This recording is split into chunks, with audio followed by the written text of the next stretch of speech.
Hi, welcome to Power of the Network. I'm your host, Tim Locker, Vice President of Broadband here at CBM. We got a little different set today. We're coming from you from the M.A.T.S., Mid-American Telecom Seminar and Showcase here in Kansas City.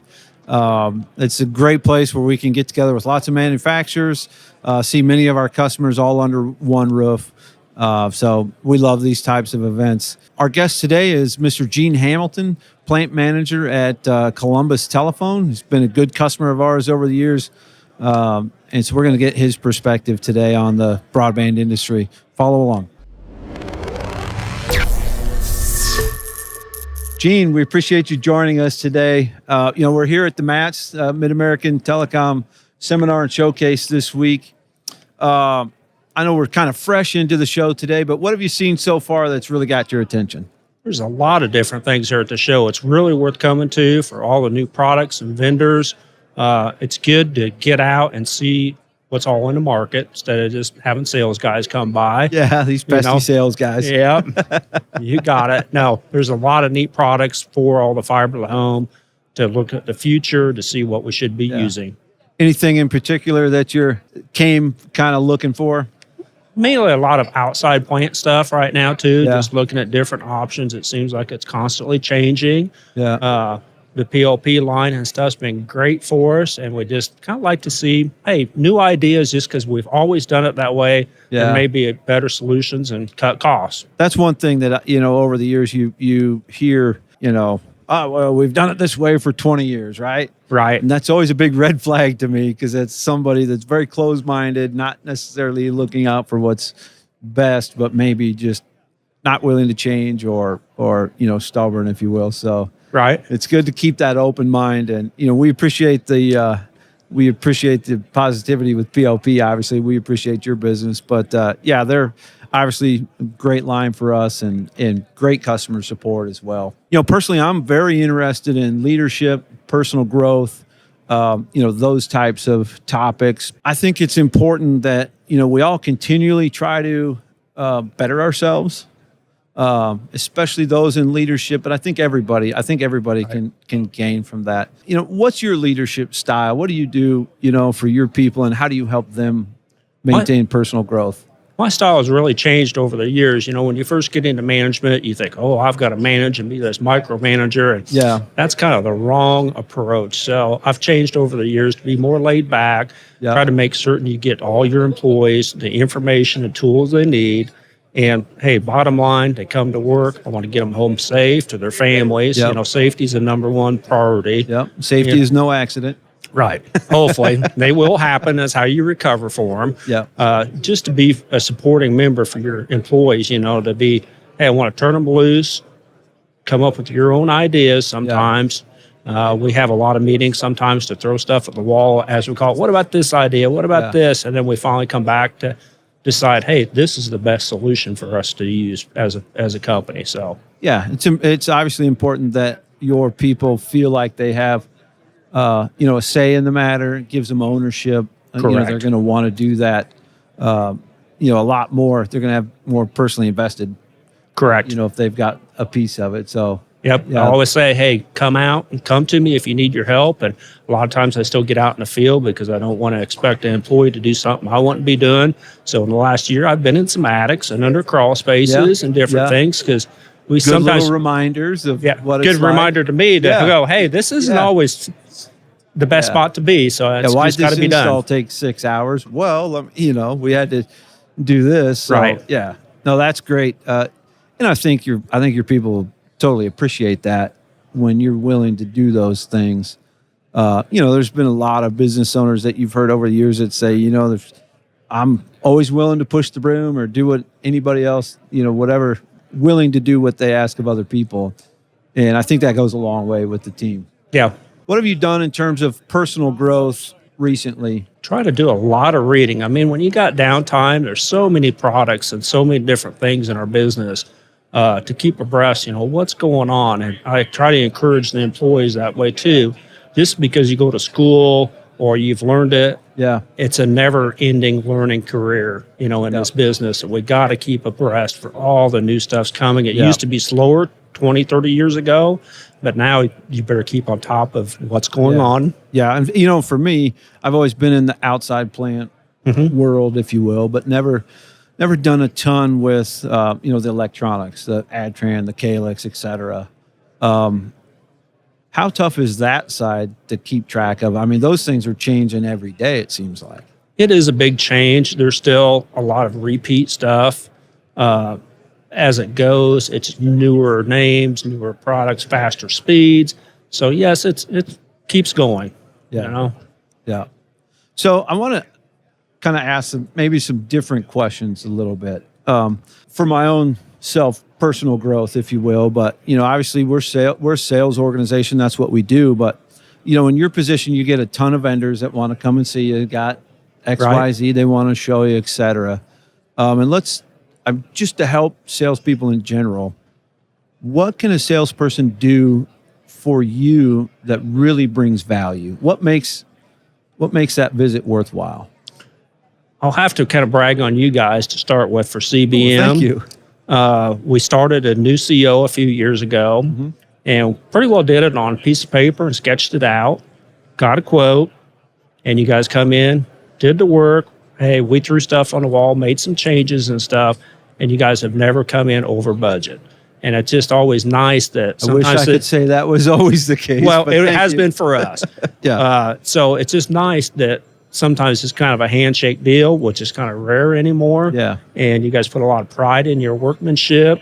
And I always laugh. You always leave a broom and a dustpan at the end, because everything's got to be cleaned up and perfect. But no, a lot of people for sales, they only give you a part of it. And there's always the unhidden cost that they're aware of, but they don't want to tell you up front because they want to get sold. So it's kind of nice when they price a total turnkey product for you. Yeah. No, that's great. What does it mean to you if a salesperson comes in and, I mean, what's the difference if somebody really asks a lot of questions, trying to understand your needs versus, here I've got this.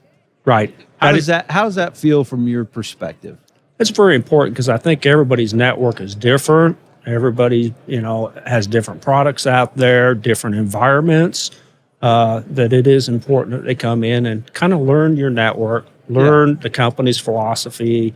That hey, where are you at in this? We've been lucky and been in fiber home for many, many years, so we may be different than a new one. Or keep in mind, just because you're putting in fiber to the home, someday you're going to be changing it out that we've already been through. So that makes it interesting too, to keep your products instead of always doing it the cheapest way may cost you in the future. Yeah. And just because I've got this new widget, right, doesn't mean you need it, right? Right. No, that's great. I just try to more for a reminder of even our own people, some of our young guys, but just being aware of what it means to truly serve the customer. I think that's important. And how valuable is your time? Right. We don't want to waste your time if we bring no value to you if we're just in there. It's always nice seeing new products, actually kind of physically seeing them instead of just talking about them for the widget or whatever. That seems to sell for us quite a bit. When somebody brings a new product, and it may even be something small, but hey, this would make your technicians easier to pull a fiber through the wall or whatever. It's sometimes just them learning your network and what you need. Yeah, exactly. So you're down in kind of southeast Kansas? Correct. What's the broadband landscape down in southeast Kansas? Well, we've been lucky. We've been fiber to the home since 2004 in our little area, and we've continued to grow and stuff. We've picked on a lot of CenturyLink areas, to be honest with you, that just didn't have service. We picked on an AT&T area where they're actually cutting the drops off and the customers had no internet. So that was an easy one, and it's really neat to meet the customers like that. They about come up and give you a hug because, hey, I've got internet today. Yeah, when are we going to have service, right? Right, and we try to do same-day service.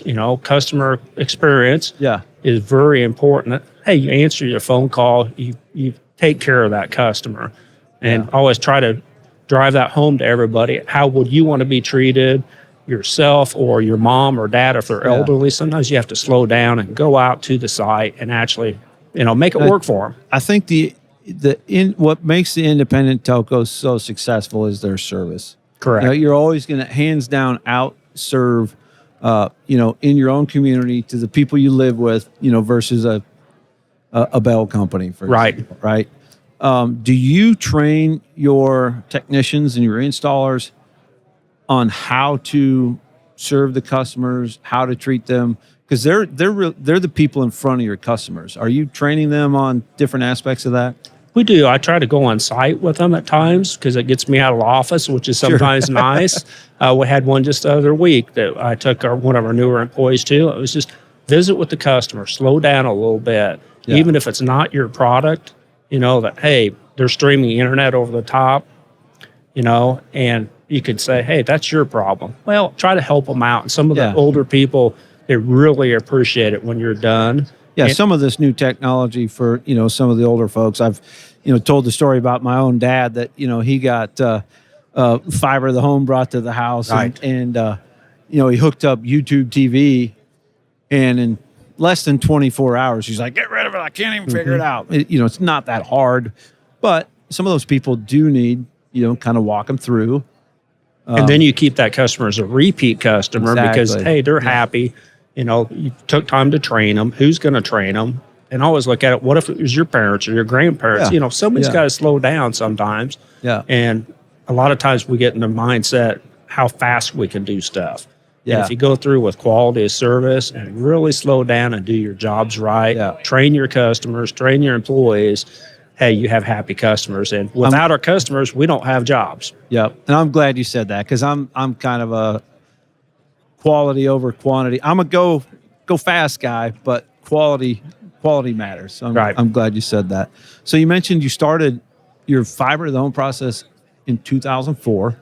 Correct. So 20 years now under your belt. What's the biggest change? Two questions, I guess. What's the biggest change you've seen from then to now? And what did you think would change that's actually still the same? Well, I was blessed. I started off with mechanical switching even, and then we made it moved down to Columbus, and we had an aerial plant, unpaired drops and stuff, and dial-up come along in about 1994. I mean, it'd be too painful to test that now. Yeah. We had a lot of slow-speed circuits, 56K, even some analog circuits, and our plant was aging and stuff. Our city had a cable TV system that was outdated, so as a community foundation type deal, we bought the cable TV system and started looking what kind of plant we're going to put in. And at that time, it was a hard push. I was young. It's like, we got to put fiber in. But there was a lot of challenging process. A lot of pushback, I'll bet. Yeah, to do that. Or one of the hardest things to put in was a 56K circuit over fiber. But the company we worked for at that time, we made it happen. So it's been a neat change to see go from, hey, I remember when I first started off, oh, you got 24 kilobit on your fax machine. Good. Hey, that works pretty good. It only takes 7 minutes to download that fax, right? To now, hey, you've got a gig service to your house. And so it is neat to see all that stuff change. There still are some old T1s and stuff out there that I figured would be gone sooner than what they were. Yeah, they kind of hang on. They kind of hang on, so. Yeah. Why is that? I don't know if customers just don't want to convert. One of them was in insurance. They're worried about safety over the internet. Okay. It's a training curve to get those last few off. Gotcha. What makes CBM different? First and foremost, I believe it's our ESOP. Employee owners make different decisions. They value our customers, they value our manufacturers, and we're going to do what's right for each of them.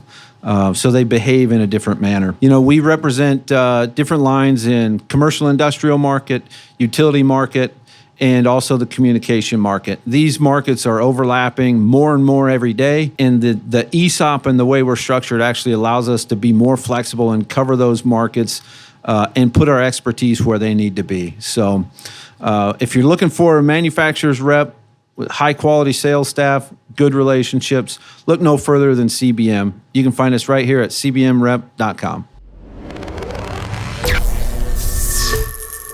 What does the landscape look in terms of competition for you guys?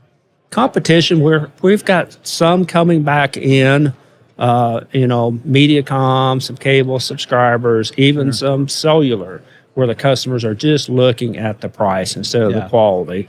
And we get a lot of those that move off and maybe come back to us later because, hey, they don't want to wait 4 hours on the phone or get something in the mail with no help. That again, customer support is probably the biggest thing because customers do have a choice. So you've got to make it different for them to, hey, support them and help them. What do you think you do differently that maintains those customers? Well, we take all of our phone calls live during business hours. Okay. And we try to get back to the customer then to get to a technician if they need that help, or call them back within a few hours. Most of the time, a same-day service to make it to the customer's house. And in the CenturyLink, AT&T area, it just blows their mind that you came here the same day at the time you said you're going to be here. So that just puts a big smile on your face that you can help those customers. Yeah, those things are important for sure. You kind of got an interesting story. Talk a little bit about how you got into the industry, because you kind of got brought into it at a young age, correct? I did. I grew up in northern Nebraska, a little town called Plainview. My dad was a well digger, and we did mechanical trenching was a big deal for him when he come out of World War II.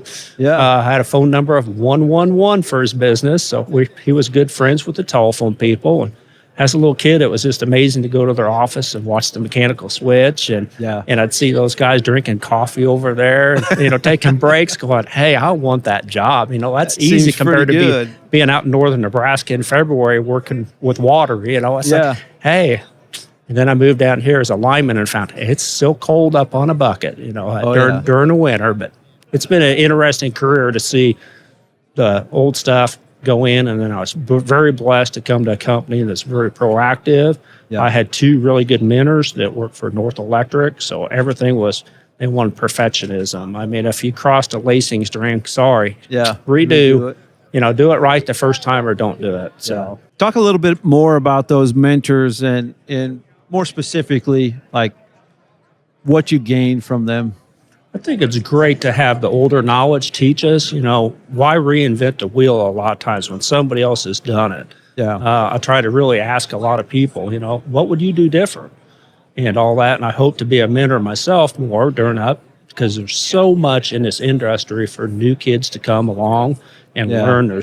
From the sales to the fiber splicing to the electronics. This career is pretty wide open for if somebody wants to come in and learn. Yeah, certainly. It's a small industry, seems like you see the same people, maybe wearing a different shirt once in a while, but it's all the same folks. It's a very tight-knit group. In general, I'd say everybody's pretty darn nice, pretty easy to get along with. So it's a good industry. You mentioned the young people, and, something I've picked up on, and it's a challenge for me. I've got a 22-year-old son. So sometimes we don't always see eye to eye, but it's being pointed out that our generation a lot of times talks down to those kids, the young kids, and I do it specifically with my son. I'll admit that, and I think it's true. I think instead of talking down, we have to figure out how to more lift them up. Have you seen the same?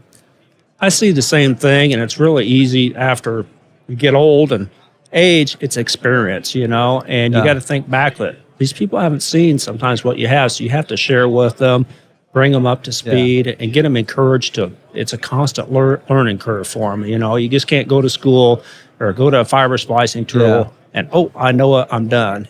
So much of it's on the job. You just have to learn. But I just think from a leadership perspective, and maybe it is just getting more mature, right? Older, if you will. But I think it's just interesting to be aware of how you have to treat the different generations, And part of that, I've been blessed to work for a company that's been very proactive.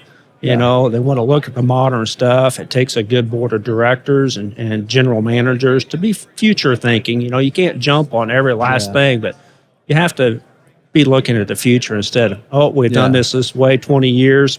We're going to continue to do it. Yeah. And talk about your board a little bit. You mentioned that, and it is important, that they understand, some of the new stuff that's going on, maybe the why behind the what. It sounds like you've got a great relationship there. Are they easy to get along with, totally on board with the direction you're going? Oh, they're very easy to get along with. In fact, I don't have to see them that often either. That often, that's good and bad. They just keep abreast with the network. If we give them ideas and stuff, they normally just ask, "What do you want to do?" Yeah. And that makes it a lot easier. Yeah. That you've got their trust and they're willing to bank on your expertise. And we all make mistakes. It's just how you overcome them. So, yeah. What percentage of your network is built in fiber to the home? Are you completely done? Still growing? and we were completely done in 2004, which was something that was kind of neat. We had no copper. Well, wait a second. I take that back. We had a 6-pair going to our neighbor telephone company for a backup line. That's all you'll ever need.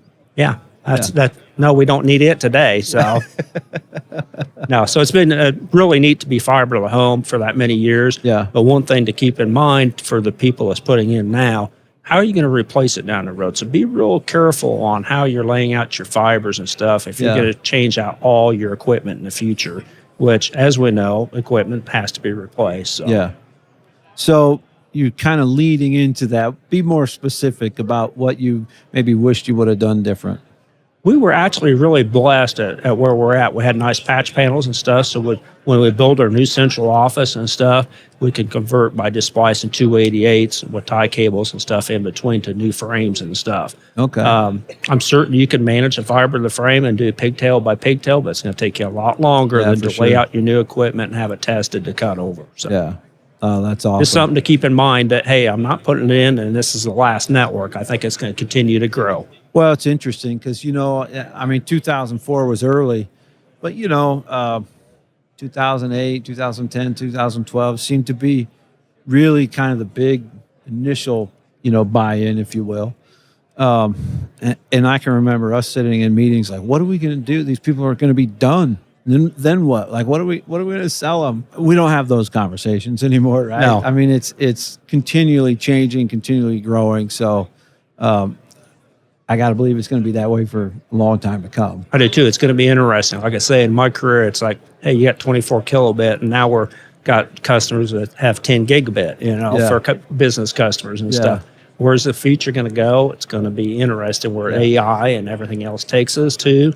There's a lot of that's unknown, Yeah, for sure. Are you guys looking at any of the BEAD funding? Any areas you've got your eye on that maybe expanding into? Yes, GM and our board and stuff are looking at different areas for BEAD funding. There's a lot of strings attached to some of it.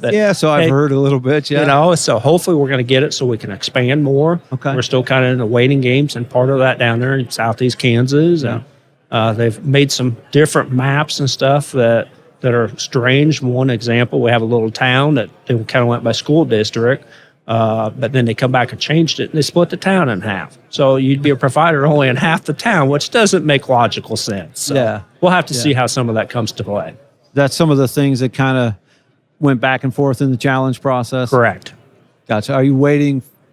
Do you have that challenge back, or are we waiting on the results of that? I think they're still waiting on some of the results of that. It's getting close, so I'm not as involved in much as that. Yeah. On that, I'm more on the technical side. So, gotcha.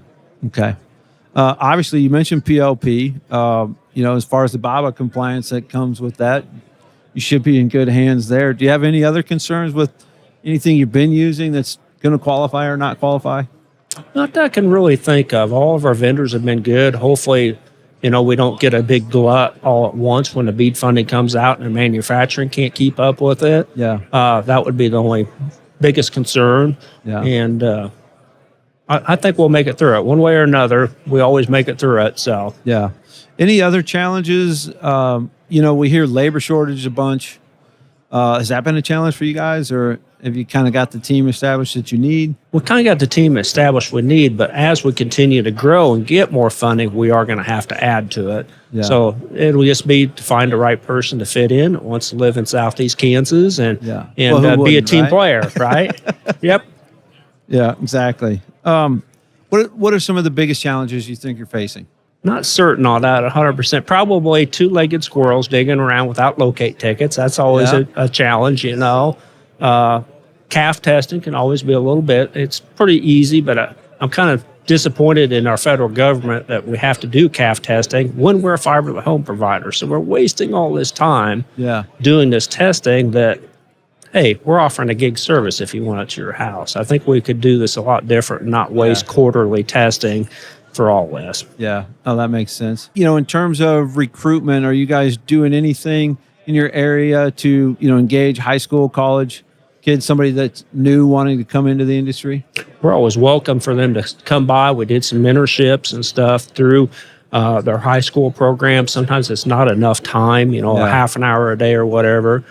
We did just put some servers in for KC Enterprise that's kind of going through Kansas City and Missouri to help cybersecurity, to teach that. So hopefully that will bring more people.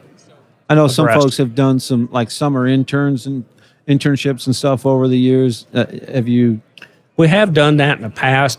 A lot of times they're not 21, so they can't drive. Liability issues for some of that is disappointing, Yeah, but it can kind of filter out and give you a good idea of who's going to fit, who's going to work hard, who's going to be part of the team, et cetera. Correct. Yeah.